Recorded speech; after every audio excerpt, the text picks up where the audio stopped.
Big Boss season 8కి wild card ఎంట్రీస్‌తో మళ్ళీ సోనియా ఆకుల రీ ఎంట్రీ ఇస్తుందనే వార్త బాగా వైరల్ అయిపోతుంది. బిగ్ బాస్ సీజన్ 8 హౌస్‌లో ఈరోజు నిఖిల్ సీతకి లైవ్‌లో ప్రపోజ్ చేస్తాడు.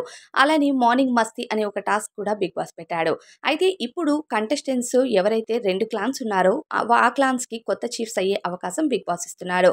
ఇక దానికి తగ్గట్టుగా ఓ బేబీ అనే టాస్క్ పెట్టి ఈ టాస్క్‌లో విజయాన్ని సొంతం చేసుకున్న వాళ్ళే చీఫ్స్‌లా మారతారు అంటూ కూడా తెలియజేశారు. అయితే ప్రస్తుతం నిఖిల్ క్లాన్ అలానే సీత క్లాన్ 2 క్లాన్స్ ఉన్నాయి. అయితే ఈ క్లాన్స్‌లో భాగంగా చీఫ్ అయ్యేందుకు అందరూ పోటీ పడుతూ ఉంటే నాగమణికంటను యష్మి గట్టిగానే టార్గెట్ చేసింది.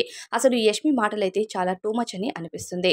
ఇక నాగమణికంట ఎప్పుడోకప్పుడు నేను చీఫ్ అయి చూపిస్తాను అని అంటే నీకు అంత సీన్ లేదు. నేను కూడా చూస్తాను. నువ్వు ఆట ఎలా ఆడతావో అంటూ వార్నింగ్ ఇస్తుంది. ఆమె ఏదో బిగ్ బాస్‌కి లీడర్ అన్నట్టే అనిపించింది.